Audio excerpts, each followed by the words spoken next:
I want to be brave and say not terrifying, but I would be totally lying. It was Yeah. it was pretty scary actually, to be honest, because I'd never been. I dived Sydney Harbour for years with the Navy, and I'd always been afraid of sharks, but I never saw one, and so I just kind of went, "Oh, that's not going to happen," and then it happened. I can't believe that it's another Shark Week almost.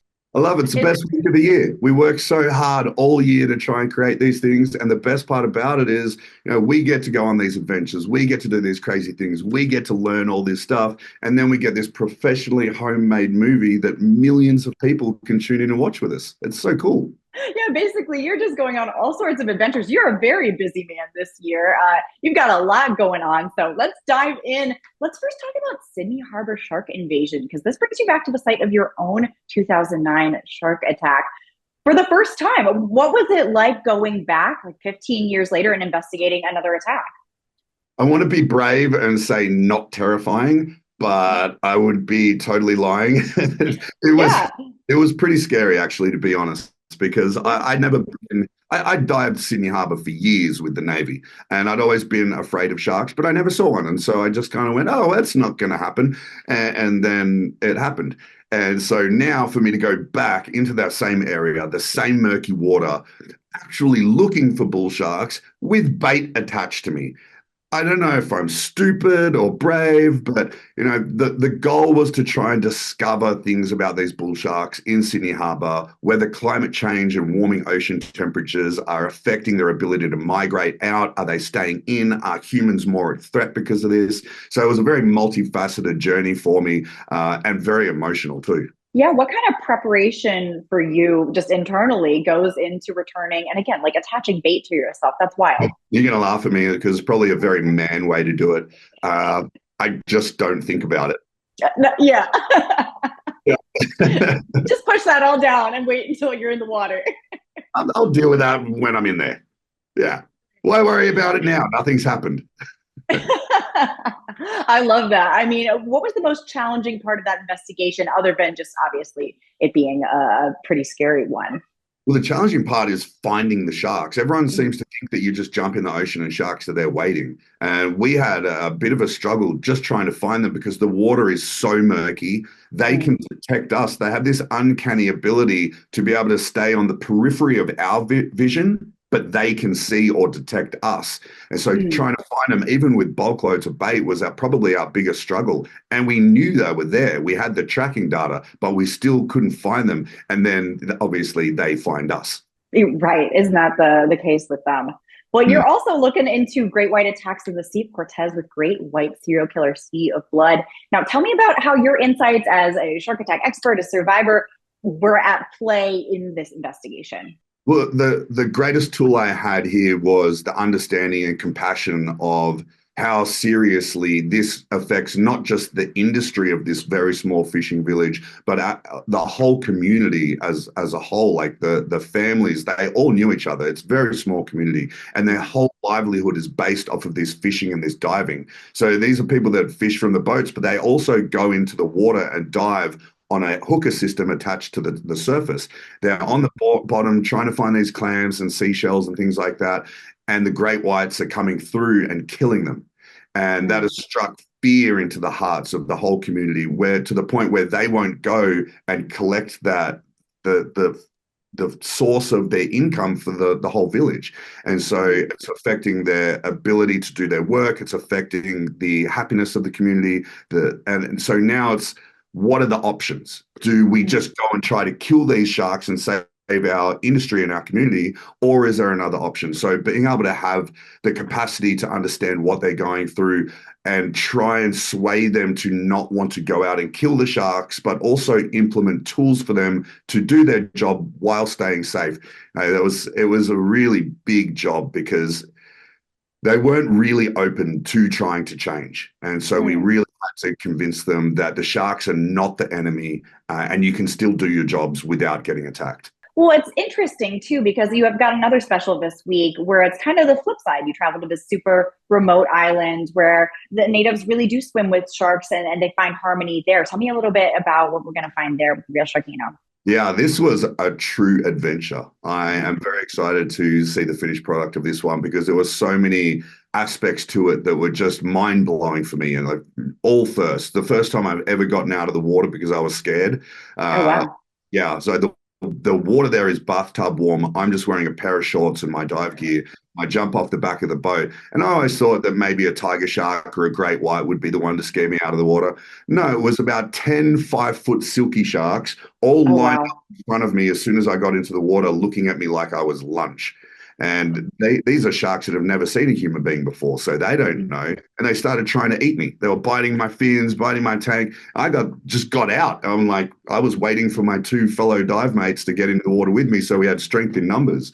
But Yeah. meeting the villagers, seeing the turbulations that they're going through with the commercial fishing fleets from China wiping out all of their food source. So we went Mm. there to do a shark population survey to see how many sharks in the area, what species are around there. We went to all these different areas, even to the point where I was free diving with sharks 300 feet away from an active underwater volcano while it was erupting. And for scope, we were diving the previous day 30 miles away and we could hear the volcano underwater. And then I was 300 feet away from it. Oh my gosh. Big I deal. feel like you've had quite the Shark Week. Is this the most intense Shark Week you've had so far? I would say it's definitely one of them just because of the bulk of the amount of shows that I've done. So 5 is the most I've ever done in a year. And it was just one after another. And so going from one place to the next story to that, and trying to get your mindset into the different realms, the different stories. Okay, now we're trying to protect people. Now we're trying to protect sharks. Now we're on an adventure trying to find out this new thing. It was a lot. It was pretty exhausting, but what better job to have in the world? Oh my gosh, I know. And we didn't even get into Deadliest Fight, but I've got to let you go. There's more of Paul, everyone. So I can't wait to see everything that you got into on Shark Week. And thank you so much for taking the time with me today. How are you feeling going into Shark Week this year?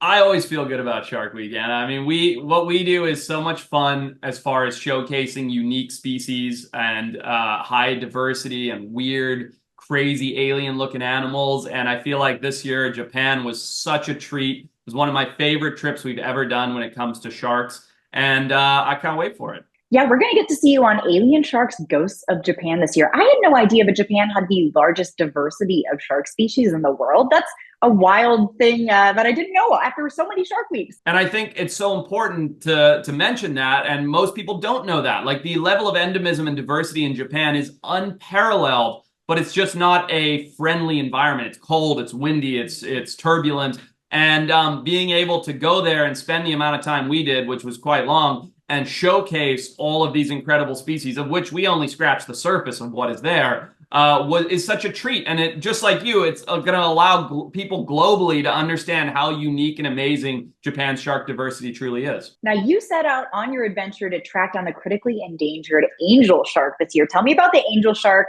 Why is it so rare?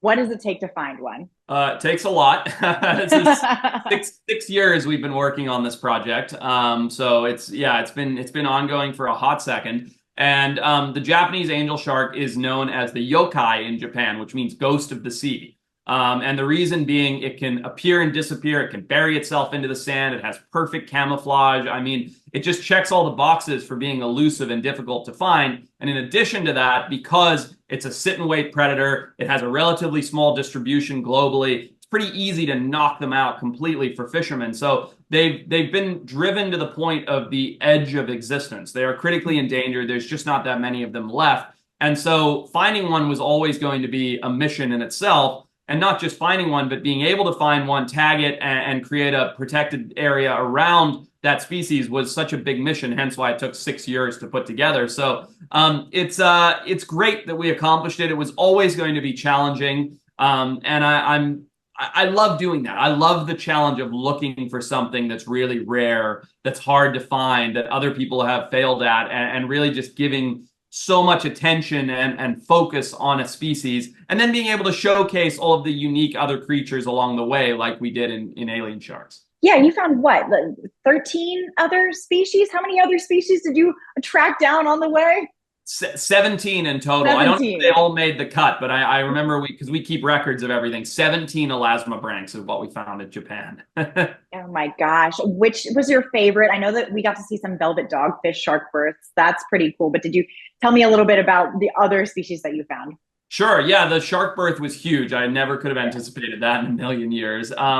You know, there are so many cool species, from the bottlenose guitar shark to the Japanese horn shark that had leeches on its genitals that we were cleaning off. I mean, crazy stuff in this one. And then the hound shark orgy, just this big mating ball of these beautiful hound sharks that really occur nowhere else on the planet. I mean, that was an incredible thing to witness. This show really just sort of has it all. It was amazing. And the deep sea sharks, the big reflective eyes and weird mouths. And yeah, it was just such a treat, this one, to get to see so many unique animals. Well, you say, you know, it was a treat, and I can't wait to see it from my couch, but it does sound like it was quite the challenging environment, cold, you mentioned. Tell me about what that's like, just from an adventurer and a scientific perspective. Yeah, I think the reason that we keep getting offered to do these weird, hard, difficult, long shark shows and projects are because my team and I we love the challenge and we love the adventure. And this one was really cold. It doesn't really showcase it. It was so cold, so windy. We nearly sunk a boat. The storms were so bad. None of that made the cut. But I mean, it was a rough show and a rough expedition. And, you know, most programs don't have the time, budget, or tenacity to put into spending that long targeting something that's this big, right? And we do, and we love it, and we have a big passion for it. And it's really challenging. Like, I got really sick. I passed out underwater, which doesn't make the show, of course. Don't tell anybody. I mean, like, things were rough, and we managed to pull it off, and we managed to find the animal we were after. And in hindsight, it makes the accomplishment so much bigger because we had to work so hard for it. Now, you're listing all of these crazy things that didn't make the cut. What does that say about the adventure? But that's the stuff that didn't make the cut, and it's so wild. Yeah, I mean, it just goes to show you, right? We were there for 3 weeks working our butts off the whole time, and that's not even a very long one for us. And so you have to distill that down into 44 minutes. So a lot of things don't end up making the television show. We just pick the bits that we think are the best for storytelling, as well as the most important things to showcase. Me getting a flu and having a camera guy have to grab me and swim me to the surface is not as important as showing off a critically endangered species of shark. So that, and he had to drop his camera to help. So, you know, like if it's, you know what they say, if it's not on camera, it didn't happen. So, you know, there's just so many other elements that go into these adventures. And that's why I write books and do all these other things. But it's just, the adventures are incredible. And what's important is promoting the conservation. Yeah, tell me a little bit about what this does for sharks as a whole, for these shark species that you're highlighting, just showing them off to people who might not even know that they exist. I think you just summed it up. It's that people don't even know they exist. And so by bringing exposure to these unique and otherwise unusual creatures, it allows people to fall in love with them. And if they fall in love with them, then they want to protect them and they care about them. And so my job is just a conduit to expose these creatures to people and hope that it can instill some form of emotional connection to them so that they care about protecting our oceans and protecting these amazing creatures. Because if you just want to protect one thing, whether it's a horn shark or a hound shark or an angel shark, you end up protecting everything around it. So it's just, I feel like it's my duty to try and make people care about these animals so that we can care about the planet in general. Absolutely. Well, I can't wait for everyone to get to see your special. I'm glad you make it back to the surface okay. And thanks for talking with me today. Can you believe we have another Shark Week coming up? I can't believe it. Well, we've got to keep them sharks in business, haven't we? I mean, what else are they going to do? Or, you know, they've got to have their time in the sun, or time in the sea, as it were. Right. Well, you are hunting down some very large sharks this year on 6,000-pound shark. You are searching for the fattest great whites off the coast of New Zealand. That sounds like it's an absolute blast. And also, I'm not sure how you quite do that. Tell me about your adventure. So we went in with, you know, quite a clean slate in terms of what we were going to do. The area down there in Stewart Island, it's got this really interesting population of great whites, but very little studies being done on them. So, you know, these are highly migratory animals. We don't know where they're coming from, where they're going. And so we had a load of questions. You know, there is there's some fantastic underwater ecology down there in terms of how fruitful the ocean is. There's a lot of prey available. It's slightly cooler waters, so it's good for that particular species of shark and the great whites. And we just said, well, look, we know from historical records, and we also know from just the biology of these animals, they can get big. How big? And we're not seeing them in California. We're not seeing them in South Africa. These areas that are, we know what's happening in those areas quite well, and they're well studied. So are they in New Zealand? And so really we went out there first just thinking I would just like to see how big a shark we can get. But then the more we dug into it and the more we found out, it kind of just opened up this bigger question of, oh wow, what is this role of Stewart Island? What is this role of these waters to these sharks? And not just these sharks, the sharks that live at Stewart Island. We were coming out with these incredible hypotheses of these might be sharks that are moving to breeding grounds. Maybe they've just moved away from breeding grounds. Is Stewart Island a really key spot? Like it's a service station to stock up. And it was great just seeing the variety of the sharks we had. And we went there with a couple of questions. And as is always the way with good science, we came away with even more. Right. Of course. Well, I've got a big question. How on earth are you weighing these sharks if they're still in the water? Oh, that is the $1 million question. Forget the £6,000 question. That's the $1 million one. Right. So that was always going to be the trickiest thing. Because there's very little equipment in the whole world. There's only certainly one vessel I can think of that actually has the ability to weigh a live great white. And even then, you can't weigh it in the water. Mm-hmm. So we were kind of going for something that my old chemistry teacher used to refer to as weighing the cat. If you try and put a cat on a kitchen scale, the cat will say, no chance, sunshine, scratch your face off and run away. But if you and the cat climb on the kitchen scale and then you let go of the cat, the difference is the weight of the cat. So we were sort of coming at it from that point of view. We're like, right, what do we know? Well, we know about like the Schaefer's equation, which is a great way of working out the potential size of different animals, albeit tuned to terrestrial ones. We were looking at diet. We were getting an idea of how much is being eaten, So we were sort of looking at all the things around the shark to then give us an idea, well, we know all these things add up, therefore that bit in the middle should be, and as well, employing some we had some fairly basic technology, pipes with measurements on them, but we went all the way up to this incredible 3D camera, and it was just great to try all these different methods, because I think we've made a good start in terms of a framework for researchers and scientists who don't have access to this massive vessel that can lift up the sharks. Because if you could weigh the sharks in the water, very, very simply through knowing A plus B will equal D, so C is the shark, then that's just incredible for the science in general. But it was tricky, but it was fun. It seems like it was a very important kind of research facility for people who are not into the scientific realms like you are. What would this mean for broader research, tracking down this information, even beyond great whites, just going into shark preservation in general? Well, considering that sharks have been on the earth 450 million years, been around since before trees or flowers or grasses even evolved, we still know so very, very little about them. And knowing something, it sounds crazy to say it, but knowing something as simple as how much do these animals weigh, something that, some of us, we probably check our weight, once a week, if not daily for others. If we can start getting that, you think how important knowing the weight of something is for literally anything in life, be it the weight of, the flour for when you're baking to make sure you get the right bread, or let's say that, our weight because we want to slip into that brand new pair of Speedos or whatever it is. So this is a really key part of a bigger understanding of the basics of the shark biology, and hopefully can be applied across the whole realm, from the big to the small. And the benefit that we have in what we do when we get the chance to do these Shark Week specials is real scientists, I shouldn't say real, I'm a real scientist, but proper hardworking scientists like Lee, who came out with me, and she's a proper scientist.